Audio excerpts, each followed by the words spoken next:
BJP के अंदर अगर देखा जाए, मोदी जी तो एकदम हारे पड़े हुए हैं। अगर हम लोगों को पता होता, विपक्ष को पता होता कि अजेय हैं, तब तो इनको हराना बड़ा मुश्किल था, आसान था। वाराणसी में लगभग 1.5 लाख वोट से जीत कोई जीत थोड़ी है। और शिवराज सिंह चौहान लगभग 7 लाख वोटों से जीते हैं।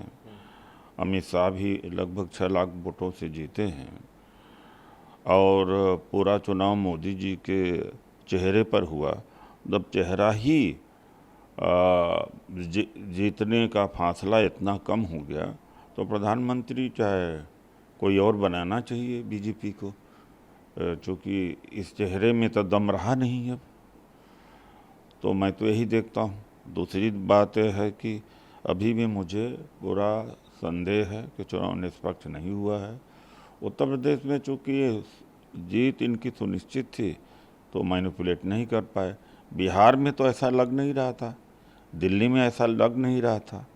दिल्ली में आम आदमी पार्टी, कांग्रेस दोनों का वोट और प्लस अरविंद केजरीवाल की गिरफ्तारी के सहानुभूति का वोट गया कहाँ। तो जहाँ ये आश्वस्त थे कि जीतेंगे, वहाँ धांधली नहीं कर पाए हैं। लेकिन धांधली हुई है। ईवीएम से चुनाव नहीं होना चाहिए, मेरा अभी भी मानना यही है। बीजेपी के अंदर अगर देखा जाए, मोदी जी तो एकदम हारे पड़े हुए हैं। अगर हम लोगों को पता होता, विपक्ष को पता होता कि अजेय हैं, तब तो इनको हराना बड़ा मुश्किल था, आसान था। वाराणसी में लगभग 1.5 लाख वोट से जीत कोई जीत थोड़ी है। और शिवराज सिंह चौहान लगभग 7 लाख वोटों से जीते हैं। अमित शाह भी लगभग 6 लाख वोटों से जीते हैं।